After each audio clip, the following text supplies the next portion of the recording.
If you want to build a strong and muscular back with the kettlebells, these are some of the best exercises that you can try. The first one is the kettlebell dead stop clean. This is a powerful pulling exercise that engages your whole back muscles, as you can see here. For this particular exercise, you want to go as heavy as you can. So here in this video, I'm showing you a 36 kilogram kettlebell, and you want to pull the kettlebell as explosively as you can from the ground. This exercise will not only develop a strong and muscular back, but also improves the overall pulling muscles on your entire body. One of the cool things about kettlebell exercises like this is the fact that as you get more and more fatigue, you're gonna rely a little bit more on your lower body muscles in order to get the kettlebell up. So in the beginning of a set, you can rely more heavily or almost exclusively on your upper body muscles if that's what you're trying to develop and improve. But over time, you can still engage the upper body muscles as much as you can, even though it starts to get fatigued, because you're going to provide assistance with your lower body. The second exercise is the dead stop snatch. So again, it's very similar to the dead stop clean.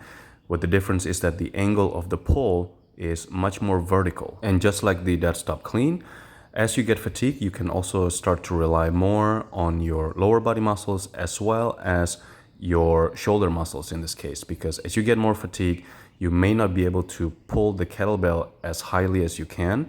So you may have to compensate by pushing the kettlebell up to the top of the movement with your shoulders. If you are familiar with traditional gym workouts, this concept is actually a little bit more like a drop set. The difference is that instead of lowering the weight from one rep to the next or from one set to the next, we simply shift the recruitment of our muscles. So for example, in the beginning of a set, we may be using 90% of our upper body and 10% of our lower body. As we get more fatigue, we're gonna have to shift perhaps maybe a 70% upper body, 30% lower body, or maybe eventually even 50-50. But even though we lower the engagement of the upper body muscles, we're still giving out 100% maximal effort, similar to a conventional drop set in a gym workout, where we would lower the weight as we progress from one set to the next, but the effort that we're putting out is still 100%. Here, instead of lowering the weight, we simply involve other muscles to help complete the movements.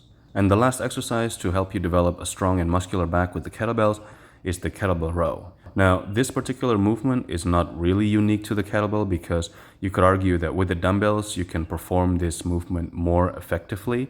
But the main difference is with the dumbbells, the weight distribution is centered around the handle, but with the kettlebell, most of the weight is actually below the handle. So those are three of some of the best exercises that you can do with the kettlebells to develop a strong and muscular back. Give them a try. As always, thanks for watching, and I'll see you in the next video.